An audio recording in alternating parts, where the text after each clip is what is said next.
যদি সবাই ফিরে যায়, ওরে ওরে ও ভাগা সবাই ফিরে যায়, যদি গহন পথে যাওয়ার কালে কেউ ফিরে না যায়, তবে পথের কাটা তুই রক্ত মাখা চরণ তলে একলা দলরে, তুই রক্ত মাখা চরণ তলে একলা দলরে, যদি তোর ডাক শুনে কেউ না আসে তবে একলা চলো রে।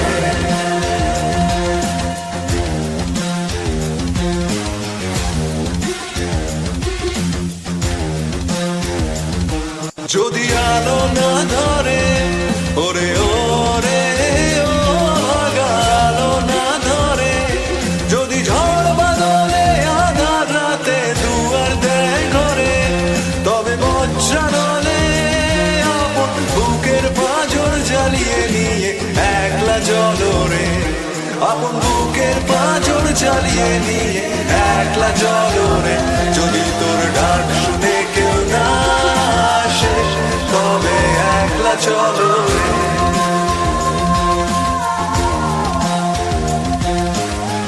একলা চলো, একলা চলো, একলা চলো, একলা চলো রে। Hi guys, thank you for joining the live stream. The audio is coming fine, right? Yeah. Hello. Yes, the audio is fine. So now we are back after 15 minutes. We are going to now discuss this new book called Dharmanomics by someone called Sriram Balasubramanian. I think this is a re-release. It had released years back from some more costlier, I think more a legit publication, which is why I found some copies of it which cost about 1,000, 2,000 rupees, and now it costs a little more reasonable, just like any other pop books you buy these days. I'm curious about this because I read some interesting passages from it, and Sanjeev Sanyal has endorsed the book. I think he went to the launch of this book. So let's see what this idea is about. Is it, again, socialism with Sanskrit words, or is it something actually that will help the country?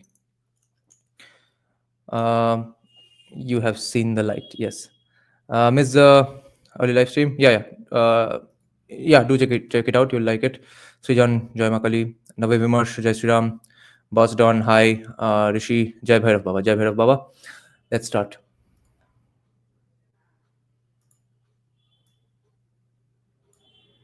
Dharmanomics. I like the term. You coined this word, Dharmanomics and dharmic capitalism. There's an entire ecosystem around the temple, right? In terms of, say, shops, in terms of tourism, in terms of people coming, even today in many of the villages, right? I mean, most of the villages, especially in southern India, the central sort of engine of economic apparatus is a major temple. There's a reason why a lot of the temples, major temples in Bharat even today, are all within, say, an hour and a half from the coastal line, because these temples were serving as banks and financial institutions. Yeah, this is the stuff I know from Sanjeev Sanyal's books, and this is what I was talking about with, I think we'll do the next live stream on that only. Mysterious Sociologist has recommended one video to do a live reaction on, which is Ash Sarkar, that famous British Bangladeshi Muslim girl who is very, very far left, and who debated me for a while based on one or two tweets with me on Twitter, which gave me a large following.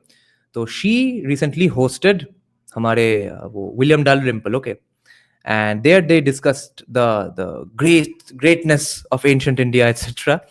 So they have a very distinct agenda to it, I think, which we will discuss in that live stream. But there again, almost everything that William Dalrymple was talking about, I know of those things from Sanjeev Sanyal's book Land of Seven Rivers. He wrote that book when? In 2011 or 12 something, right? Or 2010? Because Ocean of Churn came out in 13. Land of Ocean of Churn came out in 2016.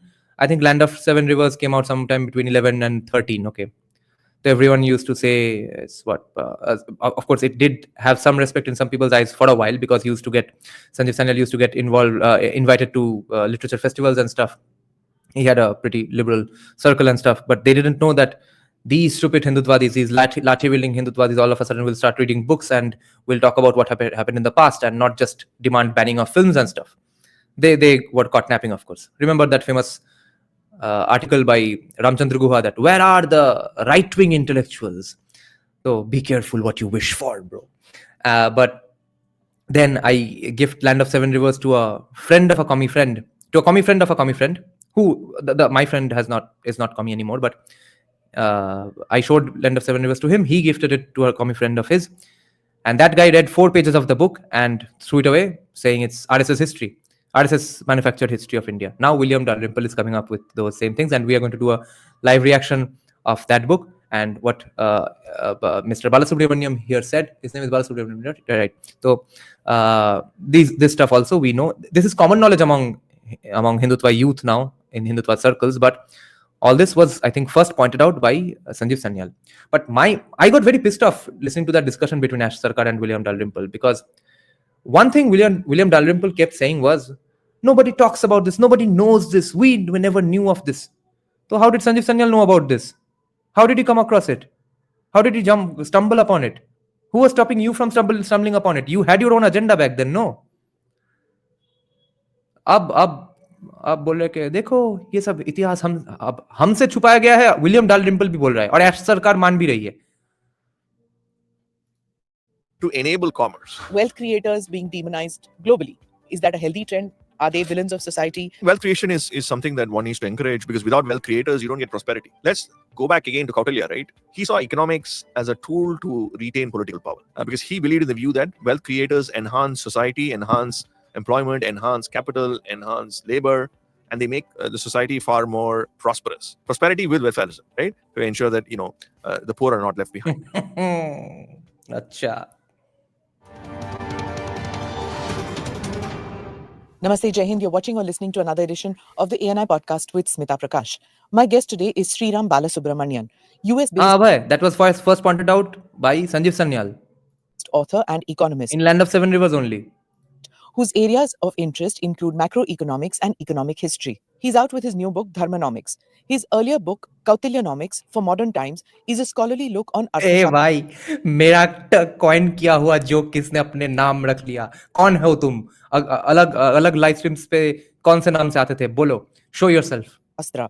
We will discuss what dharmic capitalism is, and also his take on whether Trump's promises on the economy front won him the election.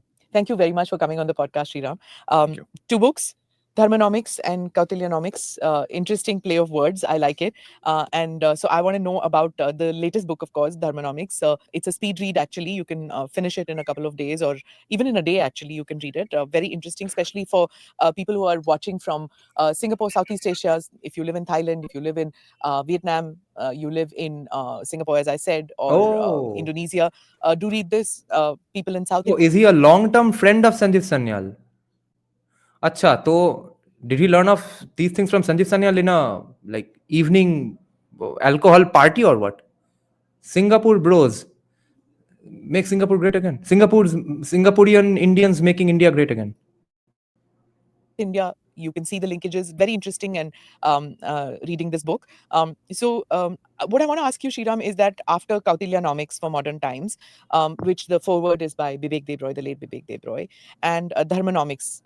I like the term. You coined this word, Dharmanomics and Dharmic capitalism. Yeah, polymerist. He is not as rabid towards Sanjeev Sanyal as other people had started becoming. Then Sanjeev Sanyal became a big shot in the government. So again, people stopped being rabid towards him. But Dalrymple did host a panel where Sanjeev Sanyal was a guest in Jaipur Literature Festival. But it's tough to forget what Dalrymple did in the Monica Arora book. Writing letters to a publisher saying that don't print a book. What the fuck, bro? If as a writer you don't believe in free speech, tab aur kisko sikhaya? So can you break down these terms for us, for our readers and viewers and watchers? Sure. Thank you. Thanks a lot. Yes, Rishabh, we just started. For having me in the show. I'm a big fan of your show. I watch most of your episodes, even though it's, some of them are many hours long. But anyway, so thank you for having me here. The entire series of my research is a trilogy of books. The first part of it is Kautilyanomics, where I deal with 3rd century BC, basically the Arthashastra. I spent at least 4 or 5 years working on the Arthashastra and creating an economic framework, because most of the text on the Arthashastra, the translations are all on the political side of it. The Chanakya Niti that we talk about. but essentially it's called Arthashastra for a reason, right? Economics. Yeah, because the Artha, the wealth creation that we're talking about, is something, the core, it's essence of the text. So I try to Singapore में बैठ के सब Indians अर्थशास्त्र पढ़ते हैं क्या? अजीब, पूरा एक साउथ इंडियन संजीव सन्याल है ये. create a framework based on the text called dharmic capitalism. Basically, Kautilya's principle of dharma. Of course, dharma has like many definitions. It's a multi-dimensional word, very difficult to translate. But for the narrow view of economic policy, I define it through the prism of ethics, responsibilities, and social harmony. So these are sort of three components of the definition of dharma, and these map into things like institutions, clean administration, and they map to other constituents, which I show in the book. And eventually, the output that we call about is three buckets that I see. One is a role of a state, which is quite strong, rule enforcing, yet doesn't micromanage. So, for example, if there is, say, trading between the both of us, let's say you're trading a particular good and I'm with me, there are certain rules which are set. If you violate the rules, obviously, Right. Kautilya is going to, sort of punish you and give you the whatever punishments that's required. Fair enough. That's the minarchist way of doing things: protection of life, liberty, and property, enforcing contracts. M. Shastri is saying when you don't have to commute for 3 hours a day, you have time to read text like Arthashastra. M. Shastri is doing commie arguments against our Singaporean bros, Singaporean free market bros. So are you saying, M. Shastri, they have Singaporean privilege, therefore they are being able to write these books and read these books? But he doesn't sort of micromanage, in the sense that he doesn't tell you what are the types of goods that you need to trade, what is the quantity of goods that you need to trade, and when do you trade, and things like that, right? So that is one sort of bucket where the state is quite strong but doesn't micromanage. The second is a very interesting component, what I call wealth creation by engaging with the world, right? There is often this notion that that we sort of opened up to the rest of the world only post the 1990 economic reforms, right? And there is nothing further from the truth. In fact, for much of our economic history, for thousands of years, except probably the post-independence till 1990 period, we have been constantly engaging with the rest of the world. So there's been trade, there has been commerce, there's been exchange of ideas, people. So centrally to what Kautilya thought about was, he believed in the idea of wealth creation by trading and by engaging with the rest of the world. Obviously, he felt the need to protect some of our interest, but he also believed in the... I hope he gives evidence for that. I've not read Arthashastra completely, so I don't know the protectionist parts of Arthashastra. I've read a lot of it. I'll finish it someday. Strongly believed in the idea of sort of exchanging, and because the problem with protectionism is that it's almost always a slippery slope. So protectionism थोड़ा कुछ company के लिए कुछ दिन के लिए करते हैं, and then you have ambassadors and having commerce with the rest of the world. So the second bucket of this is wealth creation through sort of a global approach. Third is what sustainable growth and welfare. Right, we talk a lot about sustainability, climate change, and protectionism is not sustainable. Protecting the environment and things like that. And Kautilya advocated quite a bit for this in terms of protecting the responsibility, but he was doing it through the prism of responsibilities. I talk about familial responsibilities, societal responsibilities, and through this, he advocates for sustainable growth and welfare. So these are three sort of buckets, outputs of what we call, what I've called dharmic capitalism in Kautilyanomics. So we spoke. Rambo, yes, libertarians are absolutely pissed off with Trump for doing this. But the problem is, even if it's a mistake for Trump, they can afford to make that mistake because they are already sitting on top of $23 trillion and a good, let's say, hub of innovation and stuff. हमारा तो वहां तक पहुंचने के लिए भी protectionism बंद करना पड़ेगा. हमको हमारे लोगों को compete करवाना पड़ेगा धक्का मार के. Spoke about dharma with definitions of dharma, and then the outputs of a strong state but non-intervening, wealth creation via globalized outlook, and sustainable growth and welfare. So in this book, I sort of map these ideas to contemporary Bharatiya concepts in terms of trade, labor contracts, inequality, all these thematic ideas, and sort of showcase Kautilya's reference or relevance to it. So that was the first part of this research, right? And then in Dharmanomics, what I do is, look at this is sort of a sequel to the first one. So we looked at 3rd century BCE. So now we move to the common era kingdoms. So when I mean common era kingdoms, I'm talking about the Cholas, Pallavas, Pandyas, Vijayanagara. Basically, entire version of churn and land of 7 rivers का exist होगा लग रहा है. मगर ये socialist M. Shastri को कोई निकालो चट से. ये अब पूरा सबका privilege ले लेगा. अब कुछ दिन पहले हमसे debate भी हुआ है libertarianism पे. किस दिन M. Shastri? After which live stream we debated a lot? Oh, the day we were reacting to the interview of Michael Malice. and after the one we were initially planning to. So in the entire live stream, we debated a lot. We realized M. Shastri is a socialist, and now he is basically making the point that all commies make about all rich people. You have a better quality of life, therefore you are able to do better things, therefore give me reservation. So I think we must do some negative reservation against these Singaporean capitalism bros and tech bros. Okay, if you are come from Singapore to do stuff here, you will have to score 150 on 100, and then you will get a seat at the table. Empire. And then I extended to also Southeast Asian kingdoms, which means Cambodia, which called Kambojidesa at that time, Champa, which is again Vietnam. But that's what I'm wondering, that where is the protectionism coming from? Because Chanakya was in favor of this. What's it called? Something advantage, no? Where are the economics and finance guys? What's that term called? Something advantage. I forgot the term. But anyway, that if you are good at making BD, I'm better at making computers, then I'm not also going to start making BDs just for the sake of it, just to create jabs. And the BD guy is also not going to artificially start making computers while sacrificing all that he already has. That guy is going to sell me BDs, I'm going to sell him computers. Competitive advantage, right? And then the rest of the Competitive advantage or comparative advantage? I think comparative advantage, as far as I can remember. Southeast Asian, Java and Thailand and places like that. So my sort of thesis or based on my research is that, yeah, all these kingdoms also have certain variations of these Dharma-based economic frameworks. They might not be a one-to-one fit, but there are sort of different iterations along the way. But the base of this has been the idea of Dharma. So then I talk about three sort of components again on Kautilian Dharmic capitalism, which we mentioned, because the Arthashastra is mentioned in a lot of these places where they take inspiration from the Arthashastra. Second part is what I define as the Dharmic ecosystem, which is basically temple-based economies. The role of the temple, we see it as sort of a primarily a religious institution, rightfully so. But beyond the religious institution, there is an entire sort of economic ecosystem that the temple generates or still generates in large sections of Bharat, especially in the villages. So the second part of it is what I call Dharmic ecosystem. Third part of it is what I call Srini Dharma. The Srinis were basically corporate guilds. Srini, you start from the beginning. Right, that's right. So I give a because the Srinis have a very long history. They go all the way till even some of the Saraswati Sindhu civilization, where there are evidences of Srinis. They are basically like corporate guilds in very simple terms, like modern multinational corporations. So they used to have offices or entities across Southeast Asia, where they are basically corporations used to trade, facilitate trade.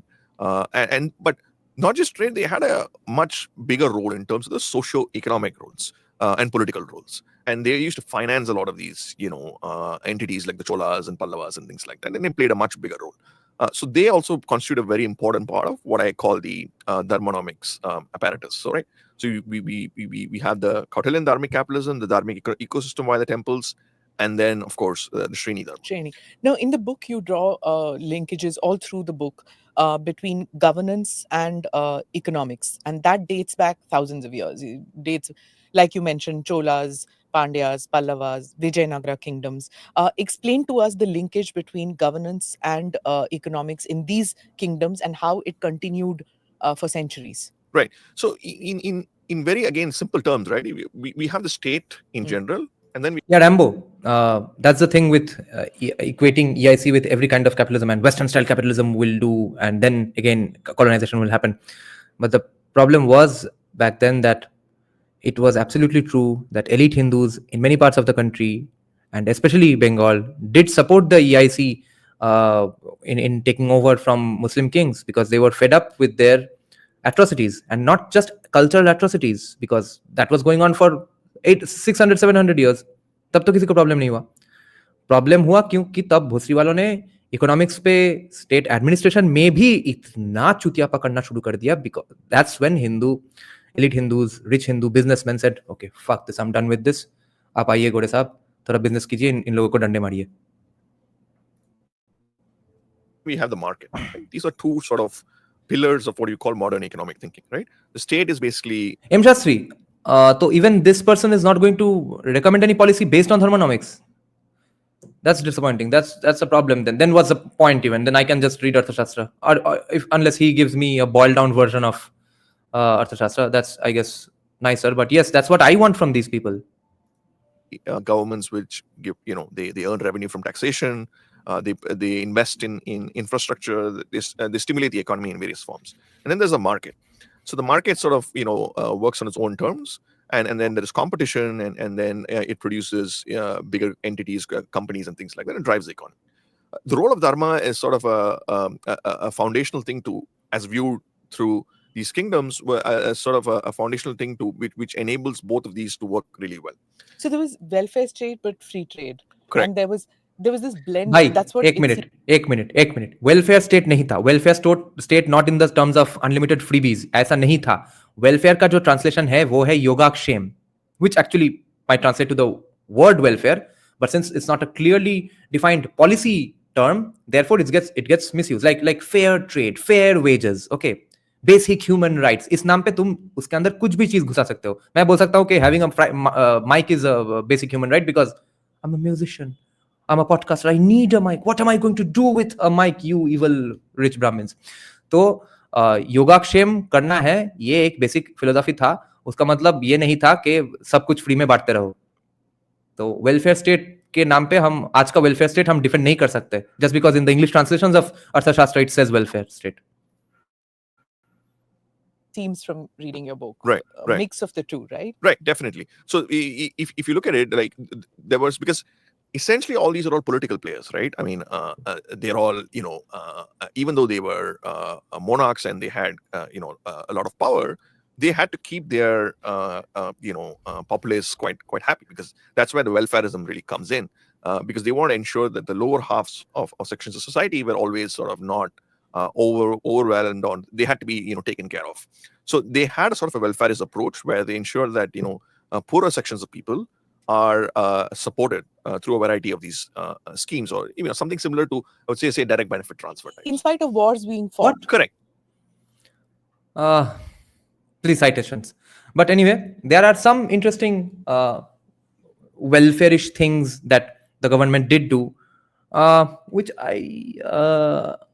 I think it's not all that necessary today, but it, in a trade-off, unless I nitpick, it's still an acceptable thing, which is that a paper that Ninad had brought to us back in the day.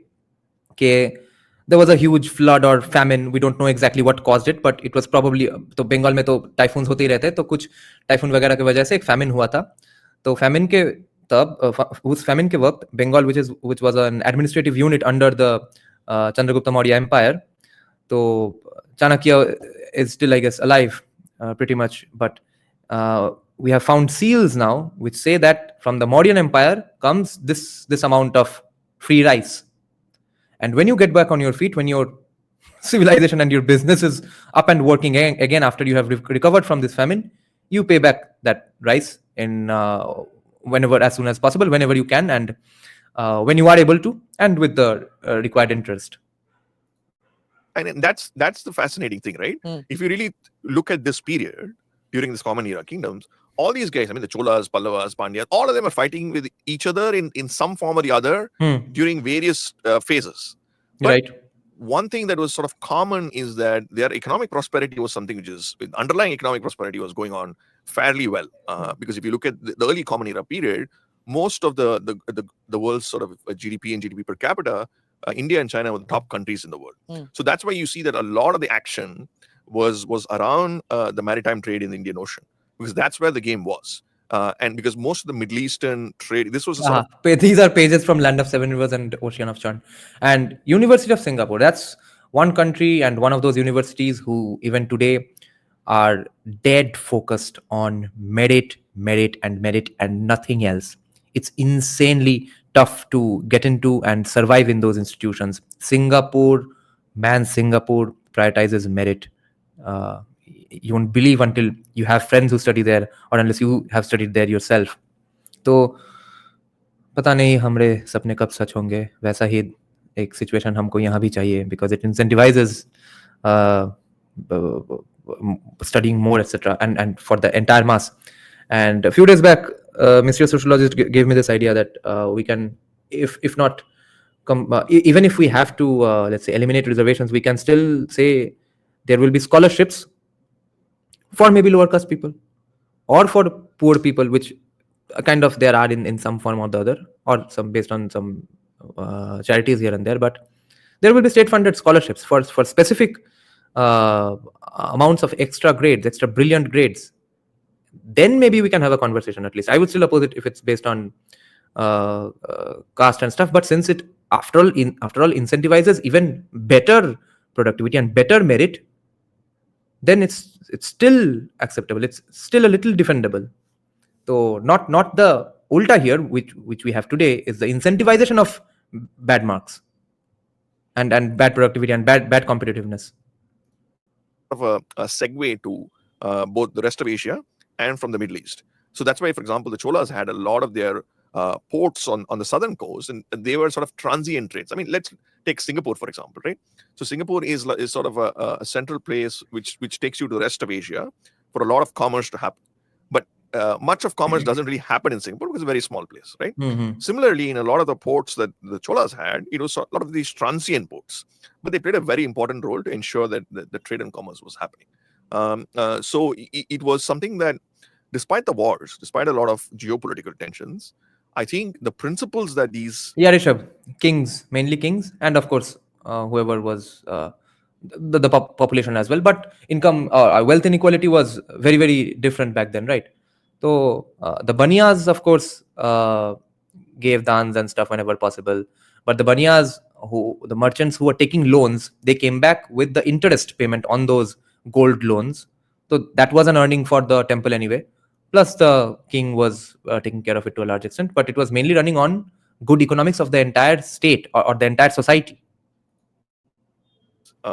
Kingdoms had, in my view, were all based on some level of dharmic-based economic frameworks, and I think that helped to sort of go look beyond the political environment. So the trade that was happening, the trade routes, all this happened while these wars were happening. The wars were happening within the framework of the subcontinent. Correct.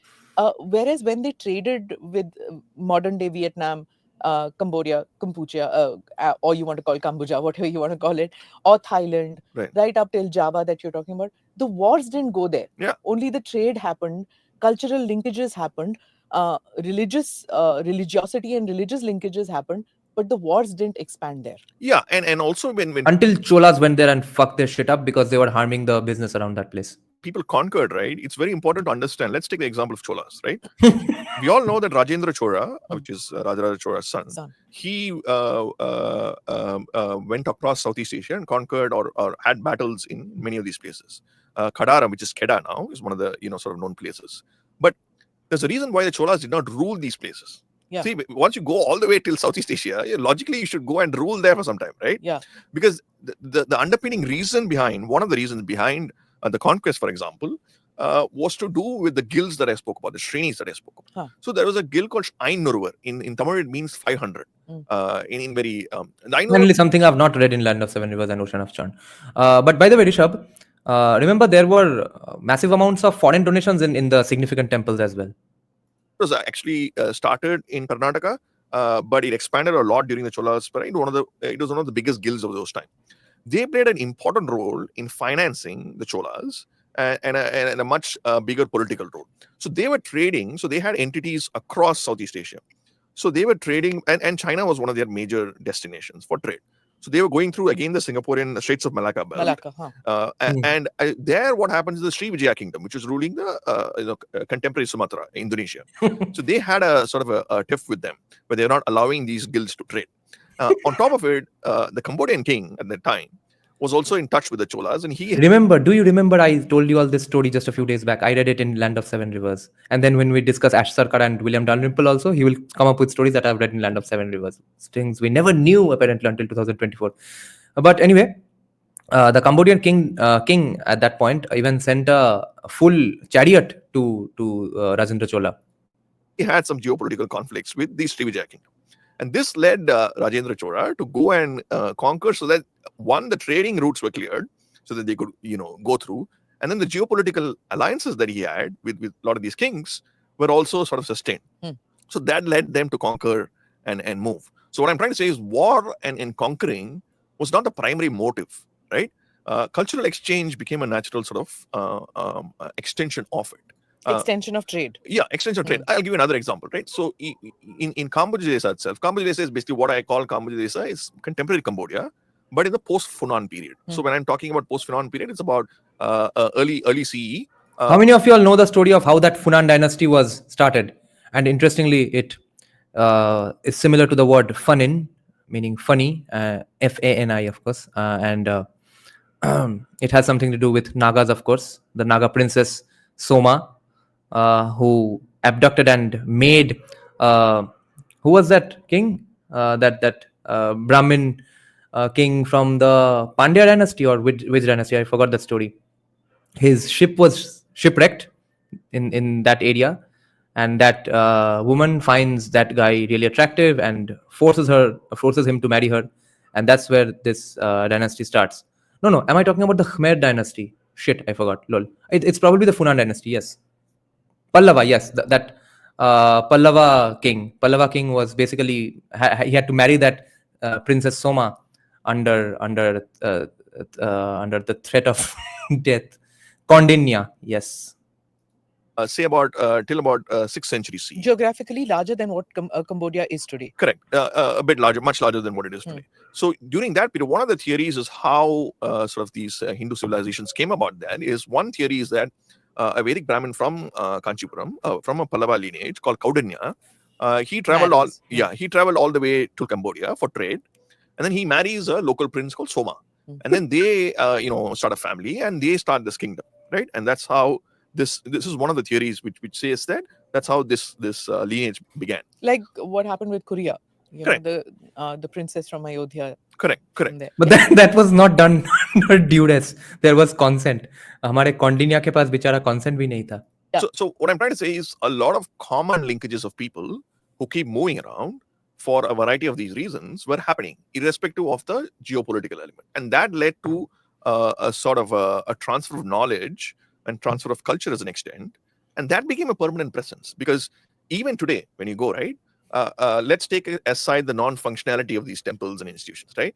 But even today, if you go there, the cultural facets are still, omnipresent. So the shrenis that you talked about, Correct. It in this dharmic ecosystem, they existed then. Do they exist now across these Southeast Asian countries? No, because now, especially after the Informally. correct, informally. I mean, they don't exist informally, but their sort of footprints are there, in the sense when you go and analyze some of these places and try to see linkages of what happened, you would always move into one of these guilds, not just the Ainur. For example, there's another guild called Who the 500? Ainur is 500. Correct. So who are the 500? It was just a group of people in Karnataka who had started it, kept the name as 500. Oh, okay. It wasn't like a specific, it's supposed to be a group of 500 people, right? Okay. Put it that way. Oh, I thought there are 500 trades or whatever. No, I think the members were 500 people. Okay. Who Nice. Then we can, I think, have a pro Kannadiga supremacy movie, but it will be awesomely made, maybe by Hombale, which will be called 500. What is your profession? Business. Then yes. Oh. M. Shastri is saying what scares me is that 5 years later, the same guy will come back with Dharmanomics 2 and he'll say the same thing, and our generation of Sanghi thinkers will become like, Are M. Shastri, Are, yes. Welcome to our club of the same concerns. Hi, Niraj, Jai Sriram. which led them to create the name of 500. And another thing, see, these Shrinis were also, they had their own constitution, right? They had their own governance. So they're like इसको बोलते हैं decentralise libertarian government. भाई, तुमको जिन लोगों को problem हुआ उस दिन लिबर्टेरियन पार्टी से, their problem was not the lack of a vibe match with those guys. But you see, it's not important if they like the things you believe in. It's important that their way of doing things will benefit your way of doing things, or the things you want. Correct.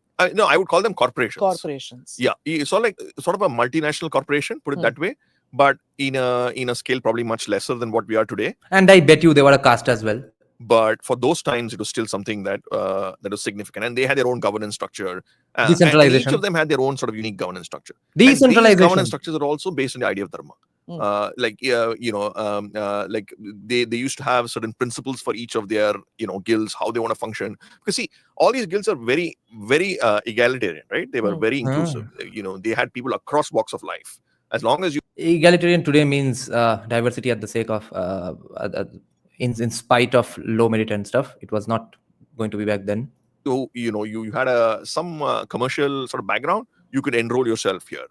And then so their approach was very open-minded. So that is one of the reasons why they were also quite inclusive enough to go across the world, right, to do a lot of these activities. So their perspective was very different. So what I'm trying to say is the common people's engagement with the world was far more sort of I would say influential long term in terms of the ideas and cultural exchanges than even say what the institutional or the monarchs were trying to do. So also when you go to these countries, we don't know, for most lay people, you don't know अरे polymerist, ये सब है land of seven rivers में भी. how is it so similar to back home? Right.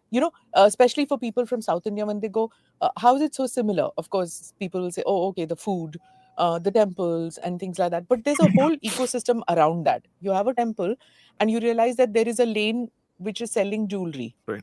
Right? They have rubies and emeralds and diamonds, and you see the jewelry, there is similarity to some of the South Indian jewelry. Right next to that will be another lane where there are craftsmen.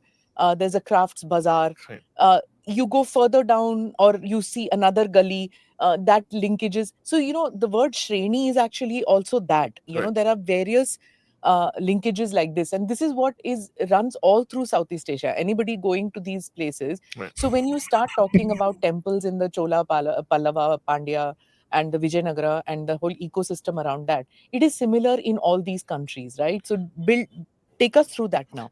Definitely, right? Because you see, the similarities are a couple of things. One is the architecture, right? So the architecture that these temples follow. Those applying modern terminologies and today's political science definitions and terminologies and lexicon on them, that's of course a personal choice. Like that, remember, when we were discussing which book? Yeah, Aristotle's book last night. We were saying in the introduction, in the blurb of the book, the translator has said that Aristotle founded his own research institution in Lycemia or something in some ancient place. But when Sandeep Sanyal says that Chanakya was a professor of political economy at the University of Takshashila, that commie fucker, to whose video we had reacted long time back, he says this is just anachronism. That's like saying tanks were there in Rigveda.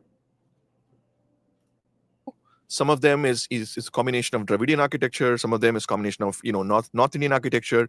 But the temple structure, Northeastern, correct, northeastern, more than north. Correct. I've seen Assamese and Correct. those Manipur, Tripura. Correct, because that's where the Mon Khmer, who are the origins. Correct, they're the ones who are sort of origins of before the Farhan Empire. They trace some of their roots to that. Thank you, M. Shastri. यही तो बात है, यही तो fund करना है. और क्या फंड करना है?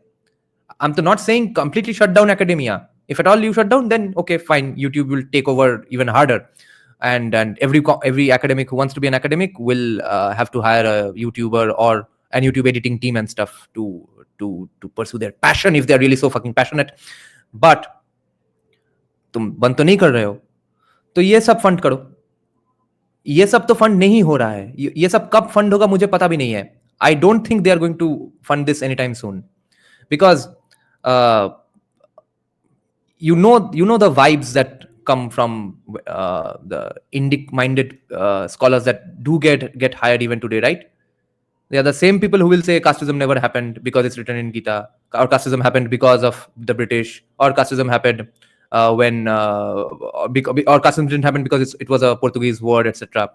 So like someone was saying, Retrowave was saying that whatever groups we had, they ended up becoming a caste. What a tragedy! But that's a tragedy of humanity in general. Humanity is tragic. That's inevitable. That's what always happens. So our goal is to not virtue signal and say that we want to end casteism once and for all. We have to acknowledge the truth. This is not a distinctly Hindu problem or an Indian problem. This is what always happened. This is what will happen even in the future when we get rid of today's caste-based identities and bad behavior. But today they have to their incentivization has to stop from the state. So See, unless the incentivization stops, unless people get almost paid directly or indirectly to not let go of their past professional identities, their past unions, their past guilds, this problem is not going away. And on top of that, we are already having caste based bad behavior problems even today, which are going unacknowledged or are not getting called casteism. तो पहले वाला सिर्फ solve करके हमको disturb करके पहले वाला तोड़ना है, बाद में भी डिस्टर्ब कर करके बार बार डिस्टर्ब करके तोड़ना ही पड़ेगा किसी ना किसी को, मगर ये इनएविटेबल है और ये हिंदू प्रॉब्लम नहीं है, ये ट्रेजेडी ऑफ ह्यूमैनिटी है कि हम स्टेटस में भाग हो जाते हैं और फिर हाई स्टेटस लो स्टेटस को चूतिया मानता है कि आज भी ये जो टर्म है देहाती वगैरह, ये क्या है, ये तो वही है. तो yes, you can say they are more disorderly and follow the law less, etc. How are you so sure you would not have done the exact same thing if you grew up in that place? But secondly, cringe content, etc. So art is ultimately subjective. You are considering a piece of art, their reels and stuff, cringeworthy or dehati, just because you don't identify with their consumption pattern. That's 100% casteism. That's how casteism always happened. Casteism was never a call for genocide of some people because we hate them. Casteism was तू कुछ नहीं है, मैं बहुत बड़ा आदमी हूं. So there are similarities in terms of the architecture, right? So and the grandness of these temples and monuments.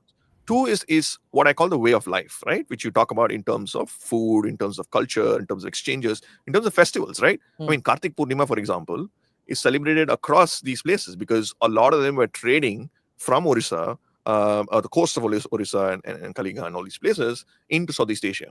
So even today, you find that a lot of these, kingdoms still practice some of these, traditions that we have. Imshastri, to be fair, yes, we don't probably need government funding, yes, but ठीक है, एक अगर नौकरी वोकरी होता है तो लोग ठीक, कुछ लोग flourish in that way only कि अच्छा आराम से बैठ के हम रिसर्च करते रहेंगे. But also, even if we don't have funding today, we have at least a guy like Vikram Sampath. I'm sure he will fund it sooner or later, but those papers have to be published in legit journals. Like the one nice thing that Narendra Modi has done. Mr. Sociologist was explaining it to me. I don't remember the exact nitty-gritty details and the exact nuts and bolts of how he managed this, but the result is that a lot of bullshit journals where Indian scholars would go on retracting article after article. India has one of the highest retraction rates in the world in all fields, not just Pushpak Viman in Rigved or Mahabharat, even in STEM. And they would publish their hotshit articles in hotshit journals, and they would say, see, I have 5 articles, I have 50 citations and stuff. किसी दोस्त को बोल दिया होगा कि site white कर ले, उसका भी उसको चुतिया जर्नल में छाप देंगे. But now everyone will have to compete harder and get published only in the most legit journals.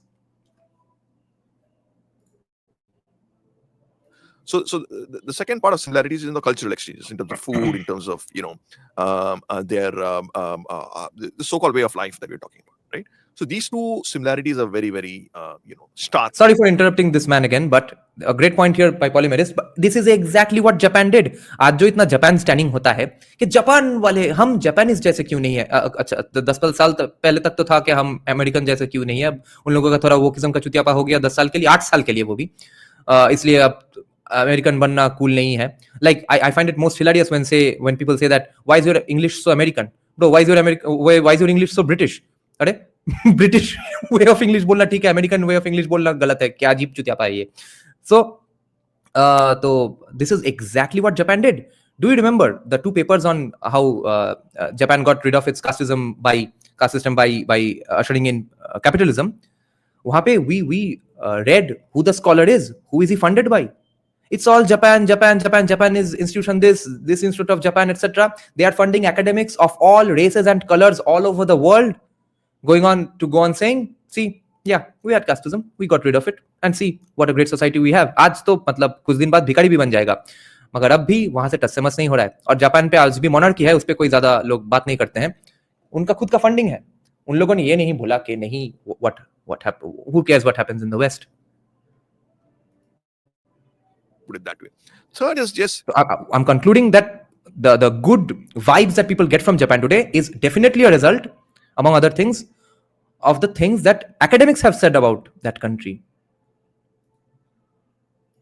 the you share when you go to these places, right? I mean, let me give you an example. So I was one of my sort of first people whom I dealt with this book almost 10-15 years back was with Dr. Nagaswamy, late Dr. Nagaswamy, who's a world renowned archaeologist. No, वो तो M Shastri हम जज कर नहीं पाएंगे quality.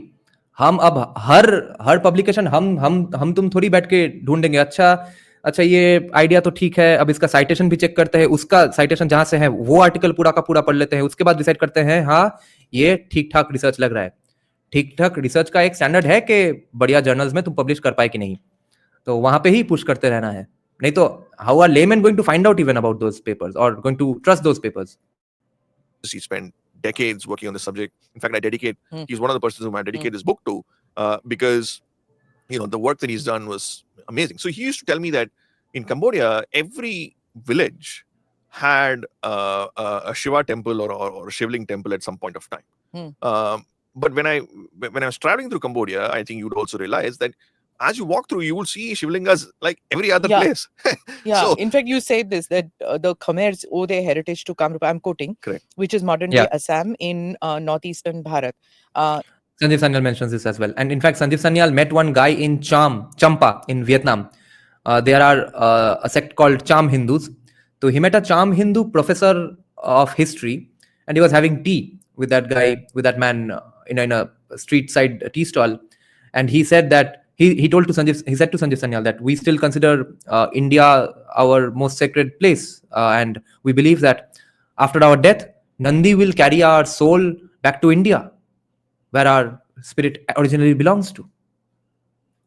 Northern Cambodia, which is today's Laos, used the sea routes for trading, and then you go on to explain about details. Go on. Yeah. Yes. So what I'm trying to say is, in a physical sense, though these temples were not non-functional, you get a sort of a very strong feeling that there is a lot of correlation to where we came from, and it's physically seen, right? And that is another sort of element, because most of these similarities we feel through other experiences, but when you see it in a very stark way, I think it sort of appeals to you even more. And those who own, I've seen in many of these, like for example, in Cambodia or in Laos, they still refer to as Kambuja. Correct. The Indians or the people of Indian origin who are like 4th, 5th generation who have lived there, they speak the local language. They practice Indian customs as well as local customs, but they still say Kambuja. There are people in Thailand who will still say Sham. Correct. For when they talk about, we in India have forgotten about it. Right. We call it Siam, or we say in Bengali, Rabindranath Tagore used to call it Shamdesh, Thailand. Thailand, but they will still use some of them still talk like that. Right. And it comes as a shock sometimes, like when you're in Bali and the cab driver says, "What is your caste?" And you're like, why are you asking me the caste? You feel a little, but caste is a way of life for them. Right. They have not, they don't practice the some of the casteism that we have in India. Oh. They mingle with other castes. They have their pujas, and it doesn't matter. Right. They just accept the hierarchy of caste without the negatives of the caste-based system. Right. So, and then there are I wonder economies why. involved around that. In these places, there are still the flower guy who brings flowers and keeps it. So you spend money monthly on somebody who's going to bring fresh flowers to you every day for your thing. So there's the whole economy around these temples, which you described happening in South India, continues in these Southeast Asian countries too. Yeah, and that's what I define as the dharmic ecosystem, right? One is the temple as an institution by itself, right? The temple as an institution has its own, say, revenue, because people go into the temple, they pay for pujas or whatever it is. And then there is an entire revenue created out of the temple as an entity, right? As a religious entity. But as an extension of what the temple is, there's an entire ecosystem around the temple, right? In terms of, say, shops, in terms of tourism, in terms of people coming, even today, in many of the villages, right? I mean, most of the villages, especially in southern India, the central sort of engine of economic apparatus is Yes, but not everyone. We will have to make our own caste, guys. We need endogamous, fixed consumption pattern based groups. Only people in black t-shirts who like metal and who are Hindutva 2.0 guys, believe in libertarianism and like Thomas Well and Savarkar at the same time. सिर्फ उन लोगों को जगह मिलेगा और किसी को नहीं. Major temple, and then there are sub temples around, and they sort of are the sort of underpinning economic hub of that particular region, right? I mean, let's take, for example, in the United States, right? If you take some of these educational institutions, let's take Cornell University or Urbana-Champaign, most of them are basically university towns, right? Yeah. But there's one university which is central, and that university basically runs the entire economy of that town, and then that town becomes popular. In a similar vein, but not a direct one-to-one fit, you find that a lot of these temples are already there. I mean, thousands of temples are already there at the moment, and they serve a very important purpose for defining that village or that community. And this is part of what I call the decentralized model, because you sort of decentralize all this to the village communities, and there is an economic activity hub happening because of that.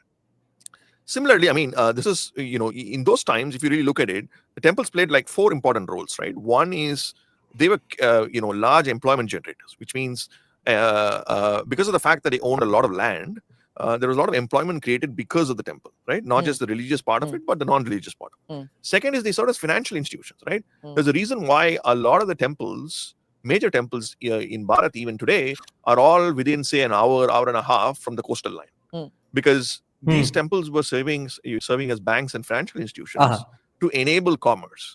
So the temples, for example, would lend out money to a lot of these traders and Shrinis at a particular interest rate, for example, right? And they would use that interest rate for their maintenance or for some other social activity, right? So what I'm trying to say is they played a very important role as financial institutions. They also played an important role as what I call a VC or a venture capital fund does today, where they had the potential to sort of invest in entities and promote some level of commerce. So they had that role as well. Lastly, they had a very important role, which happened. They had the biggest collection of gold in the land, and they gave that loan. Oh, by the way, there was different amounts of interests for different castes. वहां पे कॉमियों का एक argument है कि वहां पे कैस्टिज्म था, and evil कैस्टिज्म था, क्योंकि जितना लोअर तुम्हारा कास्ट उतना ज्यादा तुम्हारा इंटरेस्ट रेट था. ठीक है. Now, this was pointed out by Vivek Debroy, and I realized it from reading Land of Seven Rivers and Arthashastra as well, that actually was because of the amount of risk that loan would be there for the lender, i.e. the temple. Because if a Brahmin was taking a loan, it was for puja material. Okay. If a merchant was taking a loan, it was for making a shape, buying raw material, then traveling to a land, then of course getting the profit and returning and giving the extra interest. Shudras के लिए सबसे ज्यादा interest rate था, क्योंकि उन लोगों का return देने का चांसेस सबसे कम होंगे, and they need it for I guess more significant stuff. तो अगर लोन का अमाउंट कम भी हो, इंटरेस्ट रेट उनके लिए सबसे ज्यादा रहता था. Now there can be one legitimate critique, of course, that it's broadly speaking it's unfair, because if you are birth based stuck in a Shudra situation, then you are going to go on having pay the extra interest, because you don't even have the sort of social or societal freedom to change your profession immediately. So there's a problem, but the interest rates were not inherently casteist for evil Manusmriti reasons. Even today is what I call the redistributive role, right? We all hear about inequality, right? In very simple terms, inequality is basically the gap between the rich and the poor, right? So the more the gap is between the rich and the poor, the more people say there's inequality. No, M. Shastri, वो तो पहले भोसड़ी का temple free करो, बिना हमरा consent लिए तुम पहले रास्ते वास्ते बना दोगे, उसके बाद टेम्पल बिजनेस में भी इन्वेस्ट करेगा, किस लिए? वैसे ये जो बैडियो के बारे में बात हो रहा है, इससे याद आया, आज तो पता चला कि सावरकर, एक तो I knew that he used to read Michael Madhusudan Dutta, but I had come to realize that he read many Bengali scholars even when he was sitting in Andaman. After the first round of negotiations with the British authorities, he says, I need some books, I'm a political prisoner. Among other authors, he wants many Bengali authors books to be sent to him as well. Today I learned again from Janki Bakle's evil anti-Savarkar book that Bengalis will know this, that Michael Madhusudan Datto introduced something called Omitrakhar Chando. in Bengali poetry writing.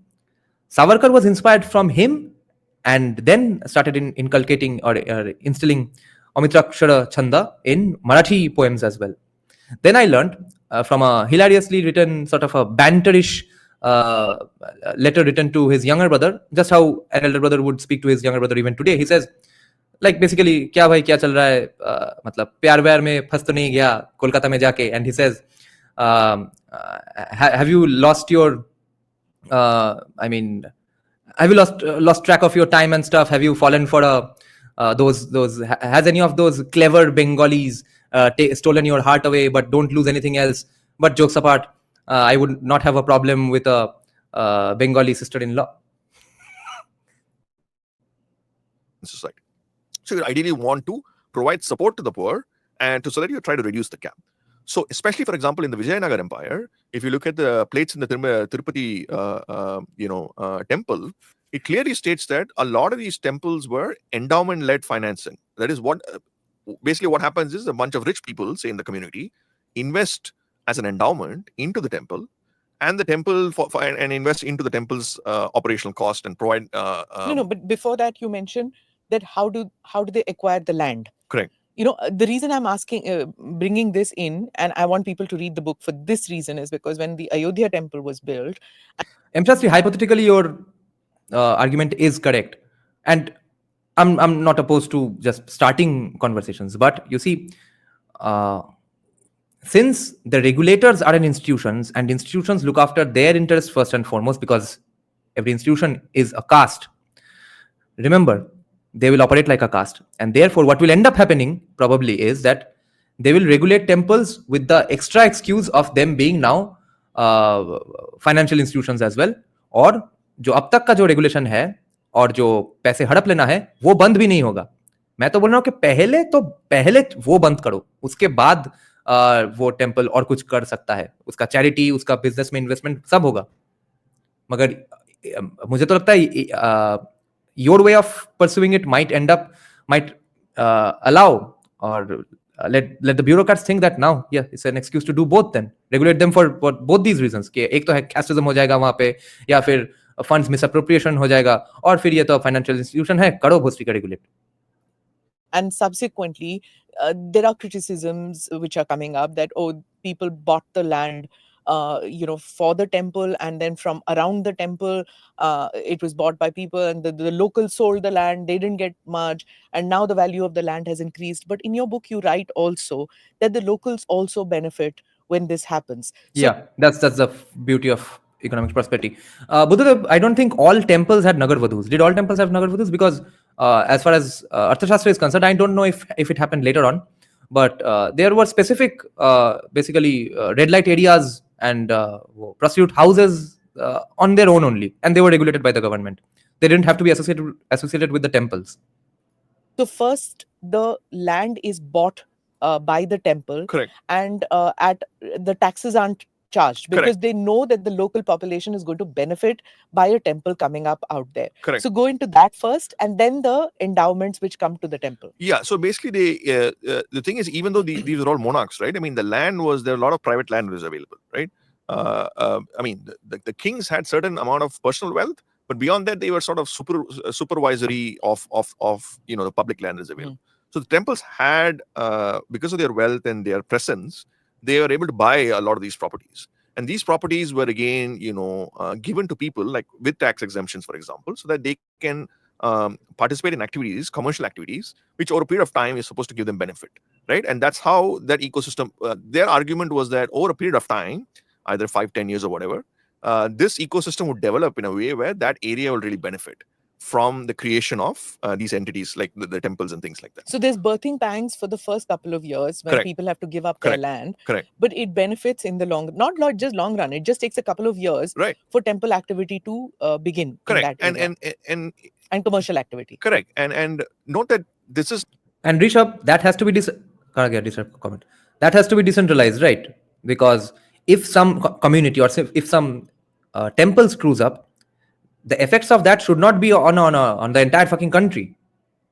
So like Tushar from Libertarian Party was saying that the benefits of a decentralized judiciary is that even if there are activist judges, even if there are Pol Pots, his purview of effect is one village or one municipality. It's not a 10-year, 15-year project, right? People are looking at thousands of years, Thousands, right? yes. Because you would, because the religious element of the institution ensures that because it's linked to faith, it is a sort of an eternal enterprise. Even now, Tamil Nadu gets, I think, I don't know the exact figures, but the religious tourism that comes into Tamil Nadu as a result of the absolutely gorgeous temples which were created thousands of years ago, it far surpasses any of the other kind of tourism that comes in into the Deccan region. Definitely, right? And not just that, right? I mean, one is the tourism that you talk about. Another is the revenue that temple itself generates, right? Yeah. So there is a quite a bit of a strong case for liberalizing these institutions, because then they have a potential of really expanding economic activity in a lot of these places. In your book, you talk about the labor participation in the economic growth of the Chola Empire. Correct. And in this, you talk about inscriptions, which during the Rajaraja I's reign.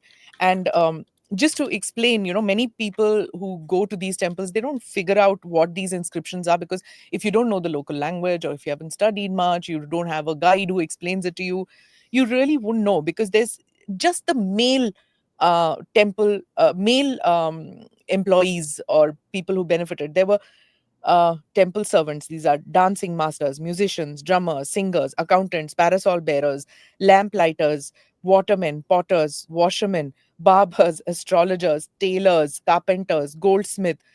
There are so many that you see. Now, why are they carved in the temple? I will let the author explain that. These are the people who are actually working around that temple. So for people who think that it's only pilgrims who go and they put a little bit in the hundi and that's the employment activity that happens around a temple. No, there's a lot more that happens. Please explain to us about this. Yeah, so let's take the Brihadishwara temple, right, which is probably the most famous among what we're talking about. So when you go to the Brihadishwara temple, on the sides of the temple, right, there are most of these inscriptions are all on the sides, right? There's a sort of a lighting that you see, but of course the script is an ancient language, but much for people who are interested, a lot of these inscriptions are all. By the way, check out this. This is Devdasi Pratha of ancient Rome or ancient Greece, the temple of Apollo servants. Okay, see, Ghungat Kyar Mein Dilbar ka bhi hai. But what's the movie Troy? All digitized, right? So you could just do a Google search and try to find them online. And what they do is, you see, they reflect a sort of they provide you a perspective of how people live their lives. And the fascinating thing is there is due credit given for everyone, right? It's not like it's done in a very coherent, sort of sophisticated way. For example, most of the inscriptions start off with a sort of a eulogy to praise, even the kings praise Lord Shiva. Good question, Abhay. I think they will operate the same way that Harvard operates today. But some people say that Harvard is not an university, even it's just a hedge fund with an university attached to it, because they collect so much funds, so much donations. It's the same economics, and they have insane amounts of investments here and there. Though it will depend on which local temple has what kind of ambitions. Some temples, if they want to build roads out of the Dan Dakshina, etc., fair enough, money given with consent. And if some temples want to do that as well as invest it in other upcoming startup guys in that locality or inside that community, that's fair enough. Some temples might want to do just that, but it's all with money given out of consent and bhakti. And if bhakti in the end dries up, that's, I think, not happening in the next 100 200 years. If that dries up, then we already have other institutions as well. And then go on to talk about some of their activities, how some of these loans were given. There are some places where there is even a small shrine for the architect. Correct, yeah. That's the respect for even that. Correct. And imagine, right, they had the foresight to do this thousands of years ago, because they probably realized that this was something that will be eternal, despite whatever natural calamity happens over a period of time. The fact that we are discussing about this today is because of that foresight and an ability to sort of put this in these inscriptions. which again, these inscriptions, we need to view it in a much wider perspective, right? Because how in general for economic history or economic history research, I take a sort of a triangular approach. One is what you call, real data, right? What is the real data that is available? Again, data going back thousands of years is a bit sketchy, but there are some data points that are available, right? So And again, Sumanavasti, people get pissed off a little with me. Not to that extent. They just mostly unsubscribe, and I'm fine with that. When I say these things, that today's babus, today's academics are Brahmins of yesteryears. Today's universities are the temples of yesteryears. There is a bit of faith in different sections of academia. There is a large amount of research, and the money management, the place of that institution in society are all similar, and the respect for people working in those institutions are all similar. The arrogance of people working in those institutions are all same. History doesn't repeat itself; it rhymes. Remember this. This is what it was in ancient India. that is sort of the data set. The second is what I call secondary research, right? Which is what your inscriptions across board. What is the overall message that these inscriptions provide, right? In terms of trends, in terms of analysis, in terms of principles, because most of them are sort of prescriptive. They will say that, this king gave this much to this person and this person benefited, he provided a loan to this person and whatever it is, right? But you have to find the underlying message or theme across these inscriptions. No, Pram, you are thinking only about social science. And social science is arguably Vidharma, not even Adharma. But our STEM guys are doing a lot better, right? To derive a sort of a framework. So the secondary research provides you a lot of content for that. Last part of it is what I call anecdotal research, right? You have a lot of these travelers during these times, who talk about a lot of these empires in various travelogues. For example, the Periplus of the Earthian Sea is a very popular book. There's a Chinese embassy notes. The Cholas, when they send. No, our STEM guys are objectively doing a lot better stuff than our social scientists. But are there some idiots? So definitely, that's the point I was making when I was talking about those bullshit journals where even our STEM guys publish random stuff and then retract it. India has the highest rates of retraction. So yes, those are the side effects of being a poor country in the end. After all, we are a poor country. But the era we are discussing here, that was not a poor country, right? And therefore, we have to compare it with today's prosperous countries. And missionaries to China, and there are embassy notes which talk about this. And then there are travelogues by Greek travelers, Chinese travelers who talk about. These are all independent people who just travel across the country. Who mentioned that there are craftsmen, artists, singers, Correct. construction workers, cooks, all these people employed in areas around the temple. Correct. So this is what It happens even till today. correct. There correct. are the dhabas. Correct. There are the Vaishno dhabas. There are the other dhabas. Right. There are medicine shops. There are, activities, There are same types of things even around universities. economic activities which were not there Correct. earlier. And just to close that point, right? So the triangulation of research is very important, right? Because you can't just look at one data point and then make an assessment of it, right? So, for example, if you take the Padmanabha Swami temple, the amount of treasure and wealth that has been there in the temple is huge in terms of even contemporary, GDP and GDP per capita. So, using just the data points does not give you, because the lack of veracity of data is not the way to approach it, in my view. So it has to be a sort of triangulation, which I talk about, which then gives you a sophisticated overlying picture of what led them to be sustainable. See, the fascinating thing about this entire exercise is we are talking about at least 2,500 to 5,000 years, right? Which means, within a span of 100 years, we are seeing so many geopolitical. अरे half Kolkata book fair हो गया, उसके बाद ये idea आया तुमको? अरे इतना दिन पहले क्यों नहीं बोला? तो वैसे कोलकाता बुक फेयर तो अलाउ नहीं करेगा, at least may be inside the right wing book stalls. Kolkata book fair वालों को आप कांटेक्ट करोगे तो वो तो उनका तो शेड्यूल पूरा पैक्ट होगा ही अभी तक. Changes, the idea of a nation state, so many structural changes to the way we live. Imagine 2,500 or even more than that, right? Which means there are certain concepts which are sort of eternally sort of ensured the sustainability of some of these systems, and that again is eventually boils down to what I define as the way of life, because most of even in our contemporary spending. Let's take discretionary and non-discretionary spending, right? Non-discretionary is something that you have to do for day-to-day, right? For health, for, those things that you cannot avoid. Then there's a discretionary spending, right? Which you spending that you make out of your own choice. Sort of, I would say, luxury items.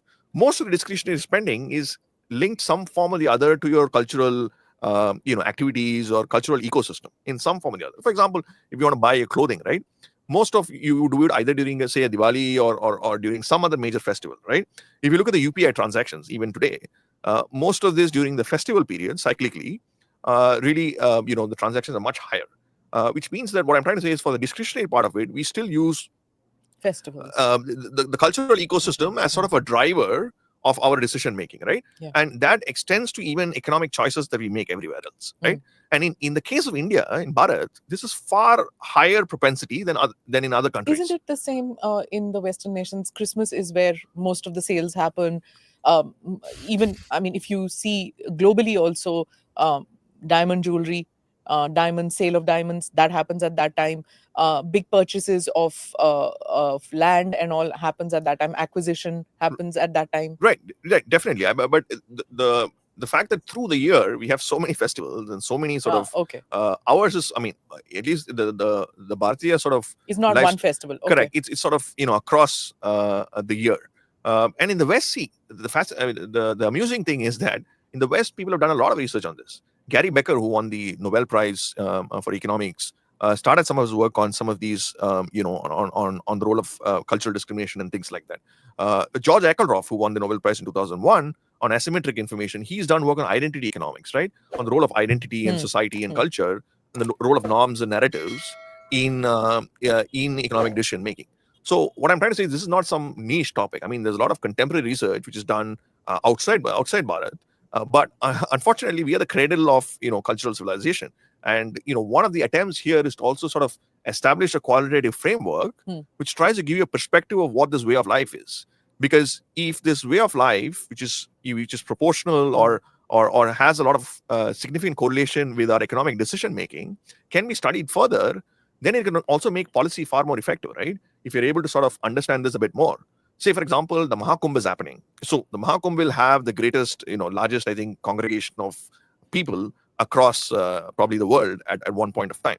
So this is a great sample size for you to, if there's any policy narrative, say, for example, either the Swachhata initiative or other initiatives, it's a huge sort of opportunity to sort of project your message and get it across to people using the cultural sort of narrative as a positive driver to enable greater, policy effectiveness. Then, because the way of life is a thousands of years entity, right? You don't need the state to come and tell you how to do these things. You do it because you are living.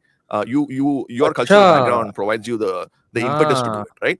So it's not Western like style some capitalism. some external entities coming and telling you to do it, right? क्या बात So कर it's रहे a हैं? natural way of life.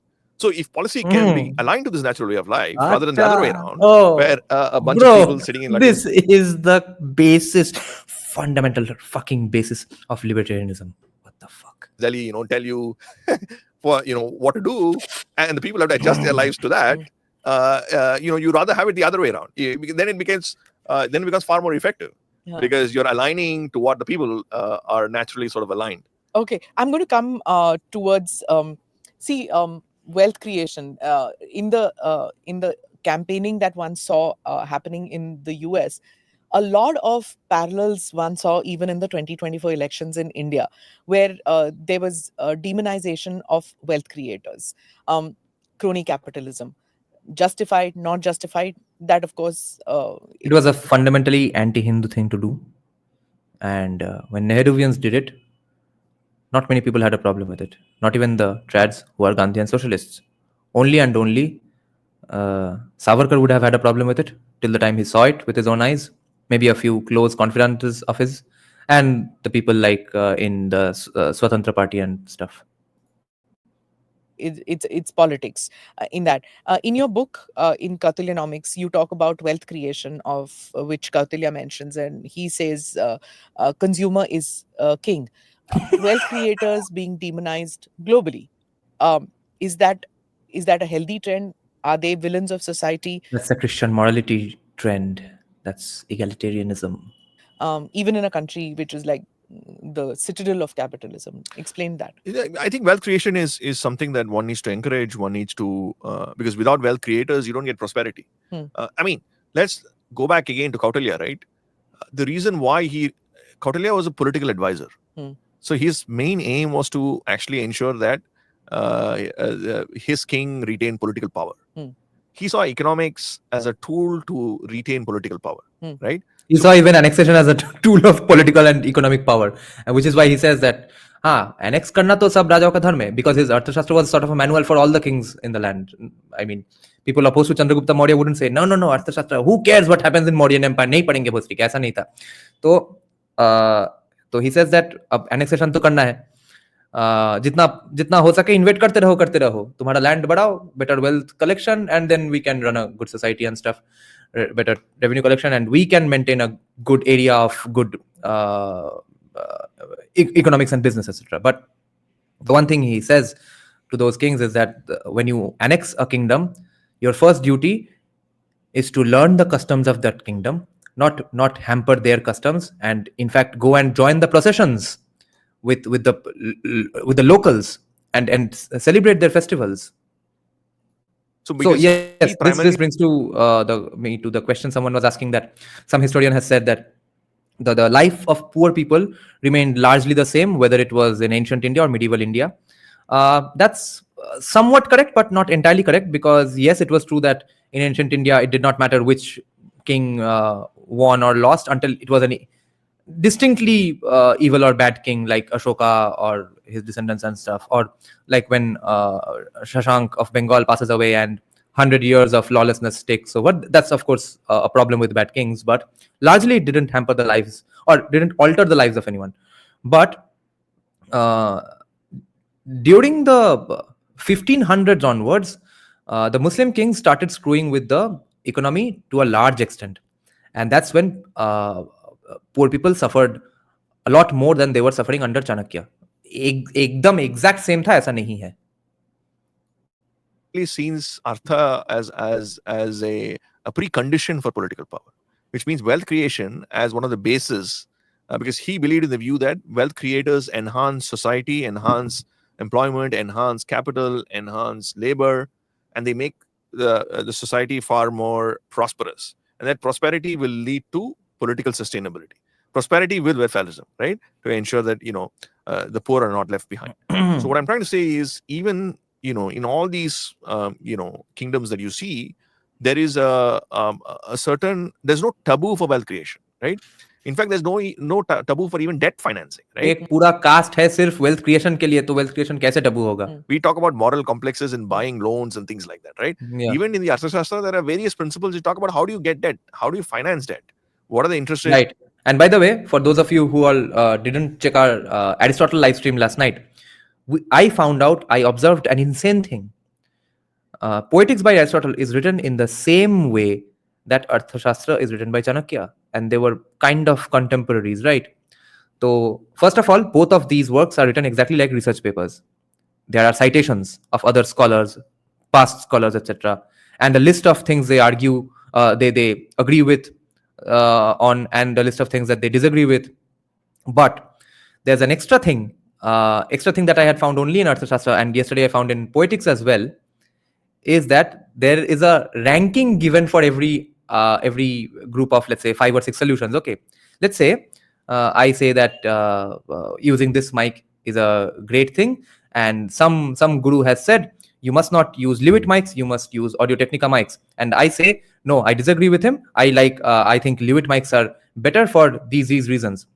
But among those 5 reasons why Lewitt mics are better than Audio-Technica mics, here are the rankings of which argument is most important. That this is the reason that Lewitt mics are better than Audio-Technica. The most. This is why it's most better. Okay, or almost this is the most significant reason why it's better. And then there's a hierarchy, and you go down in the hierarchy. That's how Poetics is also written. And then he was writing, of course, critiquing different texts and good playwrights and bad playwrights. It was sort of a Homer simping text, Poetics. He says that everyone other than Homer sucked, pretty much. But even if Chanakya ends up advocating for something that he knows, it might not end up happening, he says that, okay, then here's the next best option. If you can't do that, here's the third best option. If you can't do that, here's the fourth best option. That's exactly how even Poetics is written. Is that you need to pay? How do you ensure that financing debt for better projects is a very much reasonable thing to do as long as it's within practical limitations. So the concept of wealth creation, the concept of using financial instruments to enable wealth creation was something that was encouraged across board, and that's why you see in a lot of these kingdoms Yeah, Rishi, it's mostly a description of the past. It's just a history book. I thought it would be more of tying it together with today's institutions and stuff. that common people were engaged in a lot of these commercial activities, which led them to do a lot of things, and that reflects a sentiment which was there among people in general over this period of time where, imagine, right, thousands of years back, you're crossing oceans, right, and going to another place completely just because you want to trade, say XYZ products, right?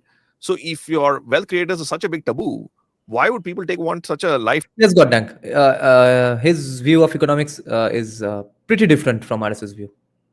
risk to go and do all these things? Hmm. And why would people want to go to other places to invest and have their Srinis and all these places and do all these, things when if it was considered a taboo? So I don't think. When did it become a taboo in India? I don't know. Over a period of time, I think probably more research needs to be done. But at least till the Vijayanagar Empire that I'm seeing here, I don't see a sort of a wealth creation to be seen as something negative. I think probably post after independence, because of the socialist sort of Or maybe the people who think capitalism, credit, interest are haram, they had something to do with it as well. Undercurrent and inspirations that we had. That Fabian socialism, created definitely. time where this was seen as something that one needs to probably cut down on. But in general, if you look at a historical perspective, both engagement with the rest of the world and sort of encouraging wealth creation was seen in it was one of the common threads that you see across these kingdoms. One point which I would want to add is also that this is another example, right, of the Pallavas. There's an incident which I mentioned, which I think is an interesting incident I should share. Is that around 700 CE, 732 CE, one of the Pallava kings passed away. He didn't have any progeny. He was Parameshwaran, was his name. So he didn't have any progeny, so they were looking for a progeny for this person, right? Some of, I think, of this king's lineage, past lineage, they had migrated to Cambodia about 100 years back. And one of them, his name was Bhimavarman. He migrated to Cambodia, say, 100 years back, and he had a lineage there. No, Goddank, unfortunately, no. We were hoping for that, but that's not what he does. He is just pointing out how great economics was in the ancient past. So the Pallava, folks went all the way till Kambujidesa in Cambodia and found this person's lineage through a king called Hiranyavarman. And this king had 4 children. The first 3 children were offered this kingdom. Right? This guy has passed away. You're part of your lineage. So come and take over. They didn't accept. But the fourth kid was an 11-year-old kid, and he accepted it. And he was anointed the king of the Pallava Empire. And this guy This is also something I learned of in Land of Seven Rivers or Ocean of Churn or both. Was born in Vietnam, in Champa. He was anointed as Nandivarman II. So the Kanchipuram Varadaraja Perumal temple, which is a famous temple, was actually expanded and really made significant by him. And he's considered to be one of the biggest Pallava rulers of his time. What I'm trying to say is, even in a context of choosing a king, right, the people were so sort of open-minded enough to travel all the way to go and find someone who's born in another country. And the proof of it is that there are people with those quote-unquote Mongolian eyes. Faces like them are carved in South Indian temples under the Pallava dynasty. Sanjay Sanyal went there and discussed this with the priests. They had other views, of course. I don't remember. I think he said that they had actually agreed with him, but this is the idea that Sanjay Sanyal put forward first. Jup is saying ancient India was rich because all the kingdoms fiercely competed with each other, just like in early modern Europe. Yes. The particular lineage and anoint him as the king here to rule them for X number of time. So people perceptions during this, this period Emancipated, you say. Exactly, and it sort of percolated among common people as well. Because for you to anoint a king, the common people also need to accept him to be a king, right? So they were this entire openness to engage with people and societies and things like that was a common factor, and I think wealth creation is sort of mapped to that as well. See, when I was asking you about wealth creation and America and India and trying to draw parallels, there's also, I was reading somewhere that when this person who was talking about it is that when you're growing up in the 60s, 70s, if somebody came to your home and said, what do you want to become when you grow up or something, it was always associated with you want to become a scientist or a doctor or an engineer. Nobody said, I want to become rich, I want to become wealthy. That was, you want to become wealthy? Well, that's not a goal in life. Nobody said, or it was not encouraged in most middle class homes. So is that an alien concept? Was it there always in India, or was this a concept that came in later with socialism into India?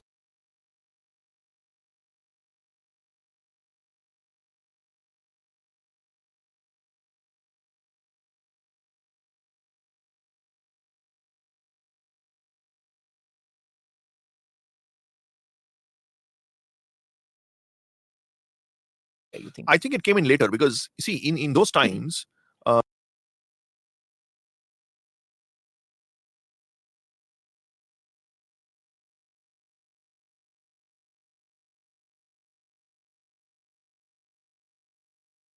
you didn't have, I mean, you obviously you had educational institutions, you had, Oh, you know, Sri ke itna kuch bol diya under mute. Yeah.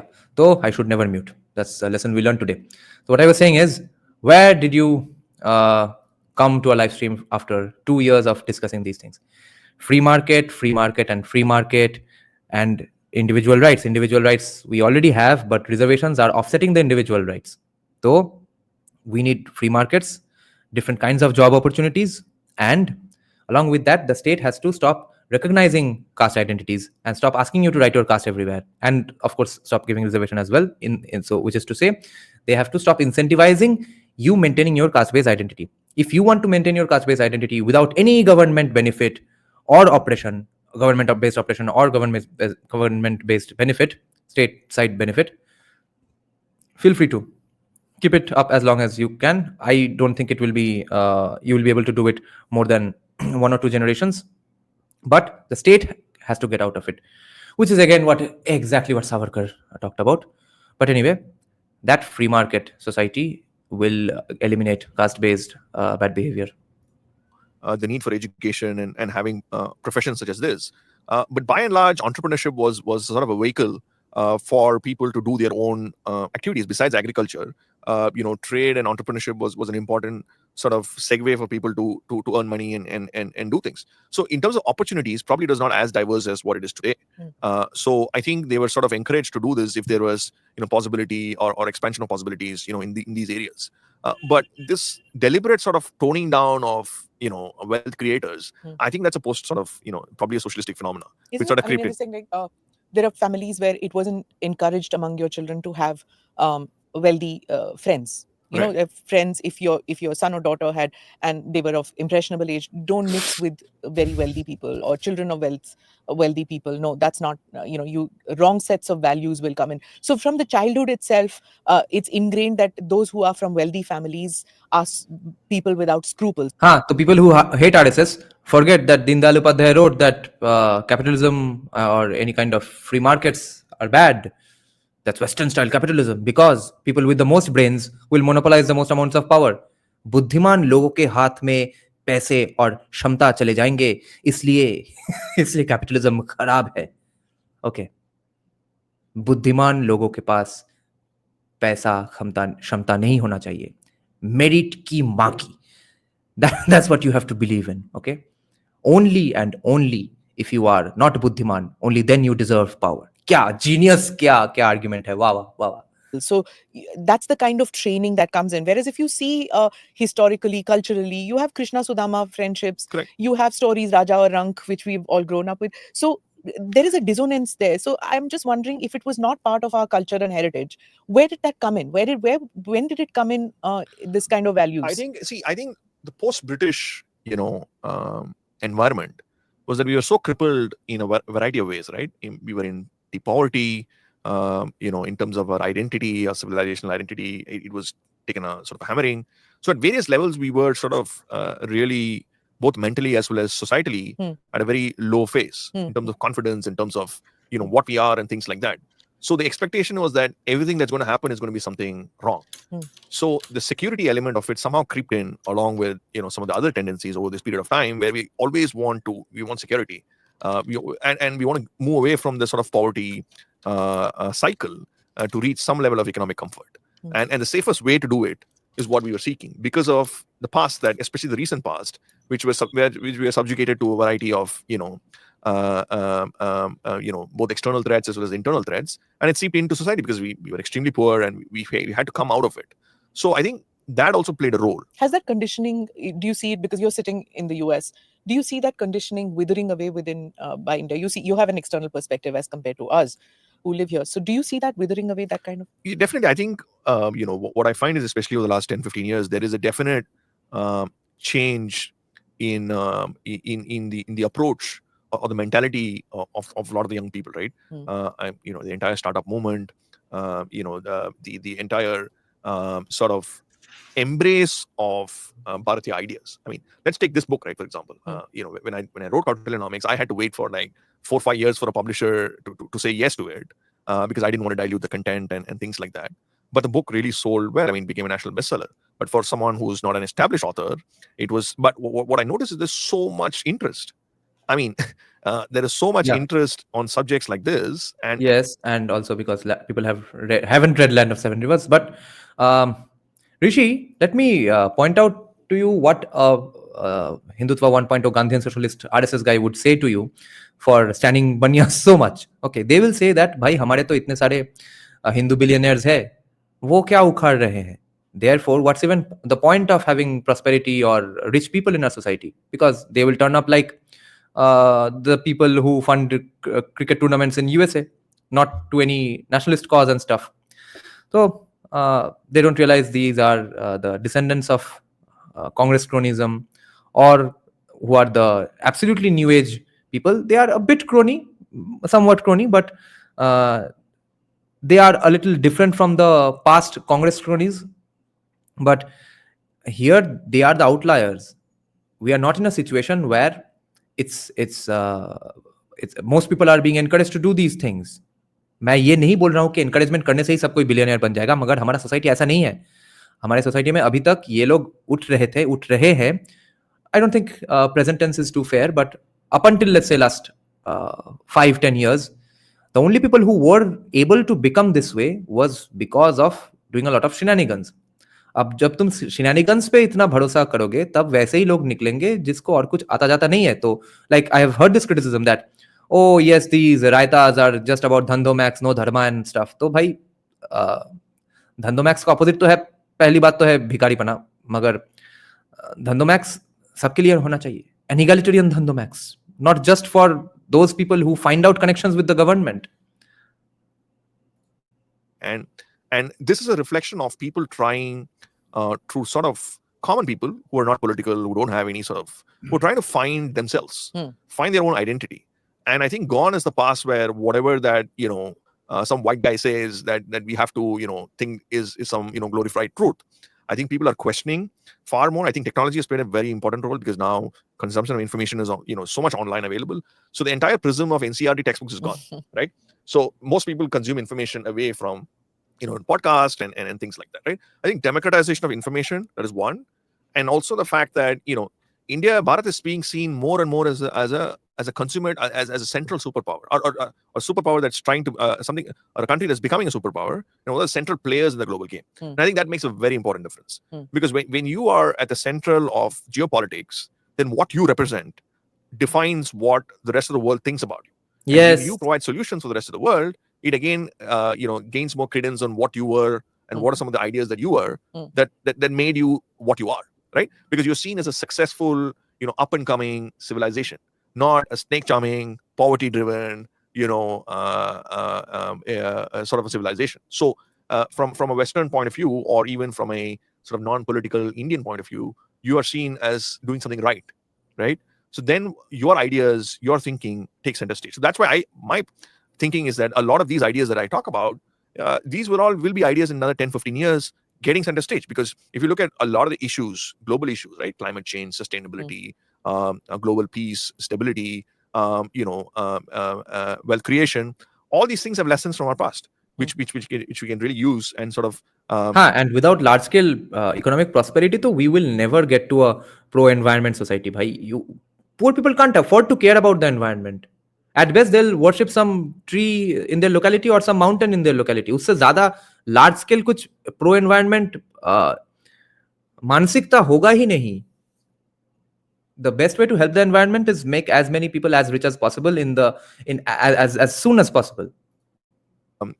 Showcase to the rest of the world how some of these things are done. Of course, not everything in the past is you want to follow, but definitely inspiration, right? I mean, if you take modern day capitalism itself, it is a sort of an inspiration from a Protestant ethic, post the French Revolution. Similarly, the Chinese, I mean, their way of dealing with both economics and society is inspired from their past. So unless we sort of seek this inspiration of the past, I think for it to be sustainable and for it to be sort of enhancing, I would say that is a very important sort of narrative that we need to first understand, and then try to bring some of these elements which we can use in terms of either policy prescriptions or ideas which we can share with the rest of the world. I think India's Bharat's presence as a upcoming global superpower makes a huge difference coming to the mind frame, and so I see that shift, and I see that if you take the say 15 to 20-year-olds, 25-year-olds today and compare them say 10, 15 years back, I think there's a significant difference. I mean, people are far more motivated to be in Bharat. People want to do a lot of things, and there is no taboo, there's no restriction. People, if you're really passionate about something, you go ahead and do it. And I see a change. I mean, for people who don't visit, I mean, who are not in sync with what's happening, probably it's a surprise. But for people who are sort of in the policy sort of space, I think it's quite evident that there are changes happening very fast.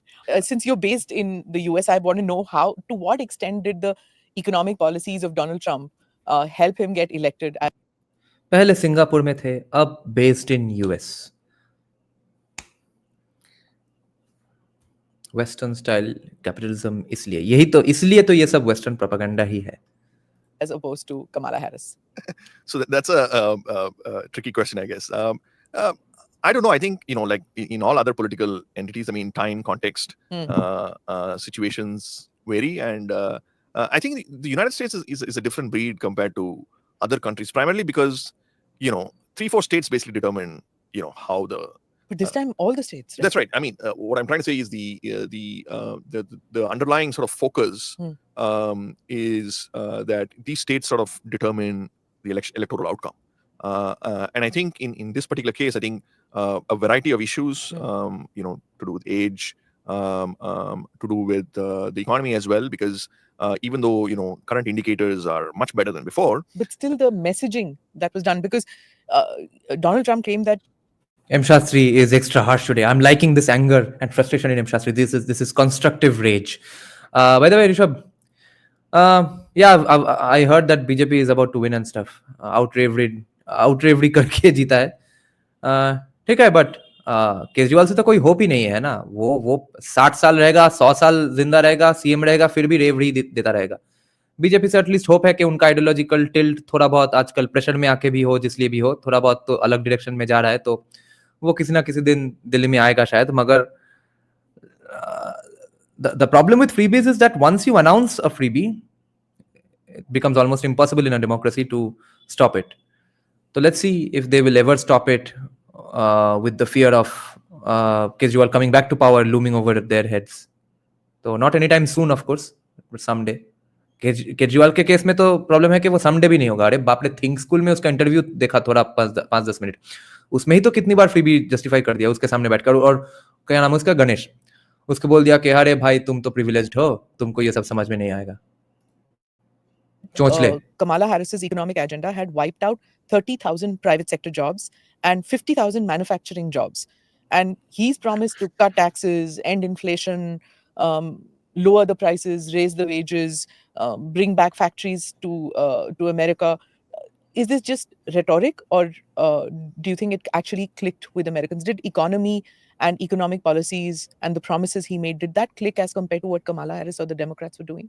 I think so. I think that's what the surveys seem to indicate, right? I mean, the sense is, yeah, whether it's rhetoric or not is something that you'd see in the years to come. You've seen his first term, so right. How do you? I think this time around, the general feeling is that while his first term was a bit more, a lot of common people have voted for him this time. So yeah, I think Biden used to talk about him being the working class president. How did the working class move away from the Biden working class president by 40 साल से government में है. Democrats this time in such large numbers and go towards this billionaire? How did that happen? And he wasn't shying away from that, right? Billionaire, to even George Bush was a billionaire, but he didn't project. No, no, Rambo, I'm not that stupid. He's an actual economics graduate guy. He'll just throw some random terminologies and equations at me, and I'll be left hanging with my balls. So, लोगों को लगेगा कि debate ही हार गए. People with actual technical know-how of things debate that way only. Reject that. Whereas this guy proudly wears it. He had Elon Musk next to him. So that why did the working class have more faith in this billionaire president nominee as compared to a working class Democrat? Yeah, this last half is an entirely different topic. Let's just see what are his views. By the time I will be making the next thumbnail, and we'll come back at 12:30, okay, to discuss William Dalrymple's the podcast with Ash Sarkar. Okay, by that time, just until then, just let's keep hearing his views. I think the fact that he appealed to them हाँ Rambo, कोई भी libertarian को उसके सामने छोड़ दो, खा लेगा उसको जिंदा. far more direct way, in a more consistent way, through his right from when he started his political journey. One of his core focus areas were addressing the working class and the shortcomings of the working class. And I think that consistency and the fact that a successful businessman is able to voice support and also is seen as someone who can be successful in addressing some of their outcomes, some of their issues, is also another factor. And look, eventually immigration also takes a toll, right? In the sense that when people over a period of time, let's say, for example, in your neighborhood in Delhi, right? After 20, 30 years, you see a lot of, say, Westerners around your area, right? Obviously, the people who are living there might feel a bit, not uncertain, but might feel a bit that, what is happening to themselves. And I think these are all subtle themes which have been really expanded, but I think it's primarily an economic issue. And much like in elections, you don't know sometimes. It just clicks. Sometimes it doesn't. And in this case, I think there's a much more broader support from what I'm seeing compared to the previous 20. I'm going to quote from the American media, one article which said the number of them now analyzing. And it's interesting to see because one tends to draw parallels with the Indian political system and what is happening here, elections of 2024 and then subsequently state elections which are taking place. It says that the Democrats have become more affluent and educated, but that has left the party leaders, donors, operatives, and other decision makers more removed from the lives of the low and middle income workers. Democrats refuse to acknowledge the impact of post COVID inflation, from which higher income professionals were more insulated, and instead try to persuade Americans to believe abstract economic metrics over their lived experiences of painful credit card swipes at the grocery store. They failed to address inflation, saying that it wasn't a big issue or that the pain of the working people that the pain that the working people feel right now isn't real. So to tell the people that, you've got to, the food stamps, people who living on food stamps, that your pain isn't real. We are still the most powerful country in the world. So vote for us. Does that work? No, see, data and how people experience data are two different stories, right? When you have very high inflation over a period of time in any society, say 3-4 years, at the back of mind, your benchmark is 2019. Your benchmark is not current inflation, which is much within range, which is within your 2 to 3% range, and where it's been brought down significantly, right? But your thought process thinking is not what the current data is. Your thought process thinking is how you were before the onslaught came in 2019. So the psychology behind this is you're looking at 3-4 very difficult years, and that is your benchmark. And solace by saying that the data is things are much better now, but it is still much more than when it was in 2019 because you see it as a cumulative figure, right? A cumulative experience. I think that's where the sort of inflation story went off.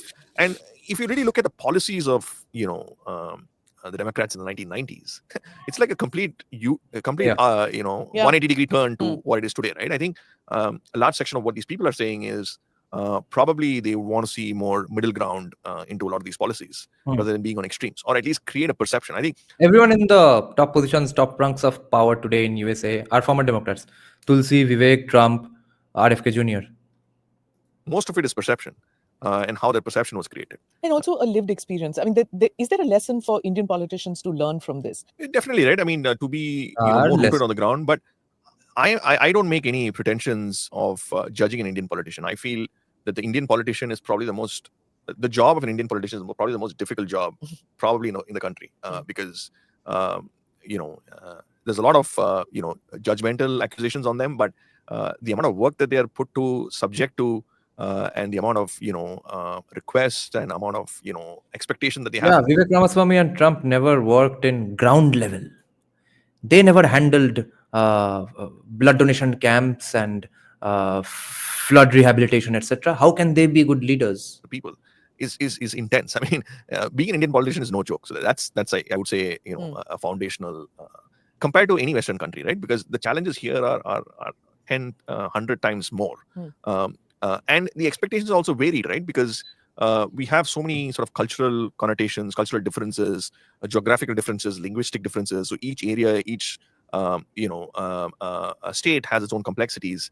So it's a far more much more diverse field to play with. But in terms of a lesson, I would say, yeah, one thing is to stay rooted. To The cultural mores also, right? When you become ultra woke, Right. it might work when you're talking to a journalist Correct. from a metro. But when you actually are with your crowd, with your voter base, it may not click. I think Right. that happened with Kamala Harris to Right. some extent. When her association with activists Kamala. became so strong Kamala nahi. that it wasn't probably acceptable. Even in the Kamal. case of abortion, if you see, which was a very emotive issue in America, it didn't work. They are ideologically committed activists. You are a politician. Somewhere you need to separate that out. Do you feel that she couldn't manage that? And probably yes, because of the one thing is that because of the time she had, right? I mean, she basically had 3-4 months to do anything about $1 this. billion.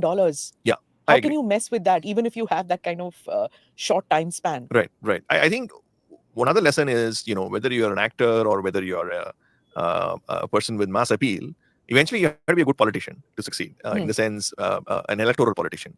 Unless you have those, abilities to sort of relate to what common people feel, and then create simplistic messages. The messaging needs to be, very simplistic and appealable to common people.